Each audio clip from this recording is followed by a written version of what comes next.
En 1990, Estefanía Gutiérrez Lázaro, una joven de 18 años, vivía junto a su familia en un humilde barrio de Vallecas, Madrid. Era una chica alegre, normal, que no se distinguía especialmente de sus compañeros. Sin embargo, un día, su curiosidad la llevó a participar en algo que cambiaría su vida y la de su familia para siempre: una sesión de Ouija. Todo comenzó en el colegio.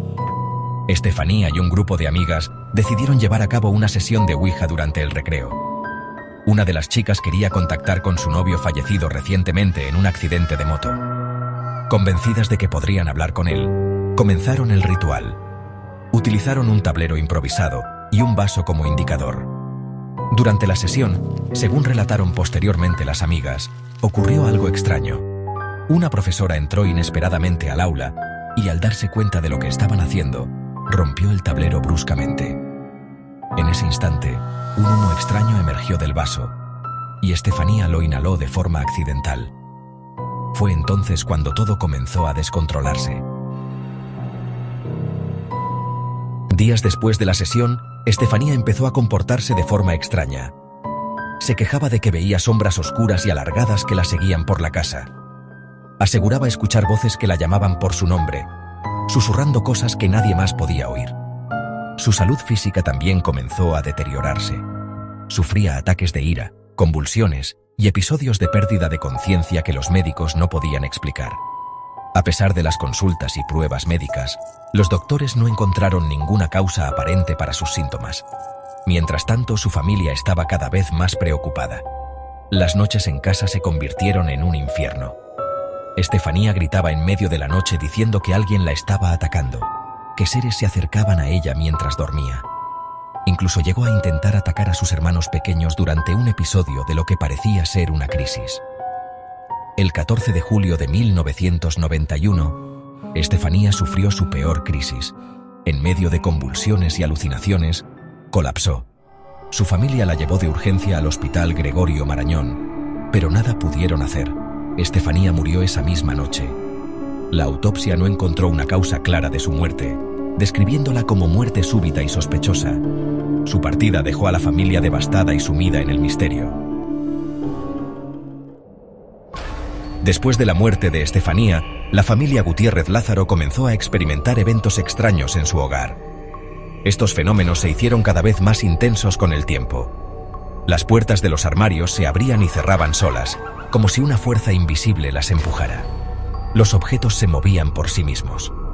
Una noche, un crucifijo colgado en la pared se giró lentamente hasta quedar boca abajo. Los miembros de la familia escuchaban ruidos inexplicables, susurros y risas macabras en el silencio de la noche. Una fotografía de Estefanía, colocada en el salón, apareció quemada misteriosamente. Solo el rostro de la joven estaba afectado, mientras el resto del marco permanecía intacto. Los Gutiérrez Lázaro estaban aterrorizados. Intentaron buscar explicaciones, pero los fenómenos no cesaban.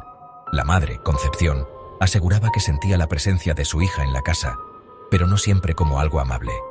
Había algo oscuro, algo que les llenaba de miedo. El 27 de noviembre de 1992, la familia vivió una noche especialmente aterradora. Los golpes en las paredes eran tan fuertes que parecían venir de dentro de la casa. Los muebles se movían solos y las sombras parecían acecharles. Desesperados, llamaron a la policía. El inspector José Pedro Negri y su equipo acudieron al domicilio. Lo que encontraron los dejó sin palabras. Según su informe oficial, mientras estaban en la casa sucedieron cosas que no pudieron explicar. Una puerta de armario, que estaba cerrada con llave, se abrió de golpe frente a todos. Aparecieron manchas de una sustancia marrón pegajosa en una mesita de noche. El ambiente en ciertas habitaciones era extremadamente frío, a pesar de que la calefacción estaba encendida. Algunos agentes aseguraron haber sentido una presencia que les incomodaba profundamente. Los policías, acostumbrados a lidiar con situaciones racionales, se marcharon del lugar sin poder dar ninguna explicación lógica. Este informe es uno de los pocos documentos oficiales en España que recoge fenómenos paranormales. Con el tiempo, la familia Gutiérrez Lázaro abandonó la casa, incapaz de soportar los constantes fenómenos. Sin embargo, el caso quedó grabado en la memoria colectiva como uno de los sucesos paranormales más impactantes del país. Ha sido objeto de libros, programas de televisión y hasta películas, como Verónica, que se inspiró en esta aterradora historia. A día de hoy, el caso sigue siendo un misterio. ¿Fueron los fenómenos una manifestación del espíritu de Estefanía? ¿O se trataba de algo más oscuro, atraído por la sesión de Ouija? Lo único cierto es que la historia del caso Vallecas sigue fascinando y aterrorizando a quienes la conocen. Después de la impactante historia de Estefanía, nos trasladamos a México, donde otra historia escalofriante dejó a muchos sin aliento.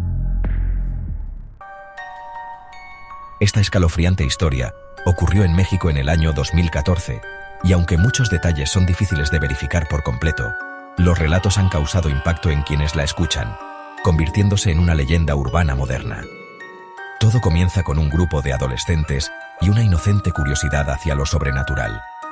En un pequeño pueblo de México, San Nicolás de los Garza, un grupo de amigos, de entre 14 y 16 años, decidió explorar lo desconocido en una casa abandonada de la localidad.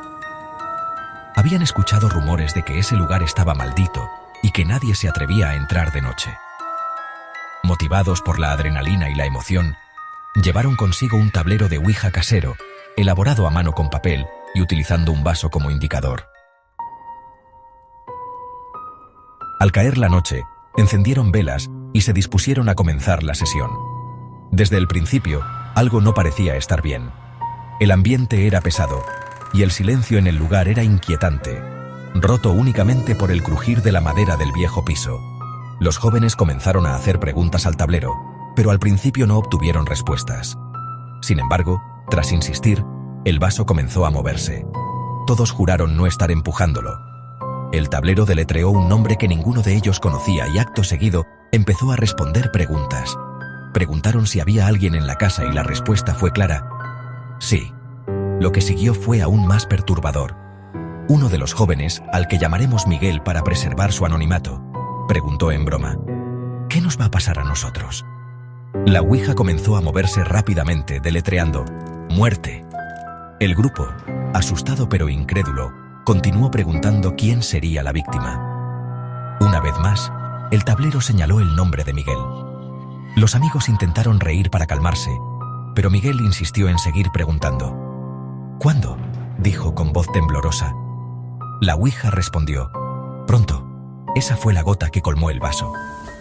Asustados, el grupo intentó terminar la sesión, pero olvidaron uno de los pasos fundamentales: despedirse adecuadamente del espíritu, algo que se dice puede dejar abierta la puerta al mundo sobrenatural. Al intentar recoger las cosas, el vaso se movió violentamente y se salió del tablero, rompiéndose en el suelo. Uno de los chicos juró haber escuchado un susurro, algo que decía: te estoy esperando. Desde esa noche, Miguel comenzó a actuar de forma extraña. Parecía nervioso y distante, como si estuviera siendo acechado por algo que nadie más podía ver. Les confesó a sus amigos que tenía pesadillas recurrentes, en las que una figura oscura lo perseguía, susurrándole que su tiempo se estaba acabando. A medida que pasaban los días, Miguel comenzó a notar cosas extrañas a su alrededor: puertas que se abrían solas en su casa, sombras que parecían moverse en los rincones y una sensación constante de que alguien lo observaba. Intentó hablar con su familia sobre lo sucedido, pero nadie le creyó. Solo 2 semanas después de la sesión de Ouija, Miguel fue encontrado muerto en su habitación. Según los relatos, su madre lo encontró tendido en el suelo, con signos de asfixia, pero no había evidencia de agresión física, ni tampoco por voluntad propia. Lo más extraño fue el hecho de que sus manos estaban aferradas al cuello, como si hubiera intentado defenderse de algo invisible. Los médicos no lograron determinar la causa exacta de su muerte, y el caso quedó registrado como muerte por causas indeterminadas. Sin embargo, sus amigos estaban convencidos de que todo estaba relacionado con la sesión de Ouija y la predicción del tablero. Tras la muerte de Miguel, los amigos que participaron en la sesión comenzaron a sentir que algo los seguía.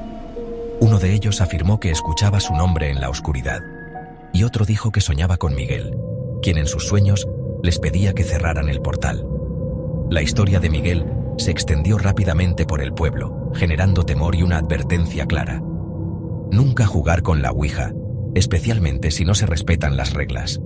Hasta el día de hoy, algunos creen que el espíritu que predijo la muerte de Miguel no era una simple entidad, sino algo mucho más oscuro que buscaba llevarse un alma, aunque no se sabe si esta historia es completamente real o si ha sido exagerada con el tiempo. Su mensaje sigue siendo claro para muchos. La Ouija no es un juego y puede traer consecuencias impredecibles. Miguel se convirtió en un ejemplo de lo que, según creen algunos, ocurre cuando se cruza la línea entre este mundo y el otro.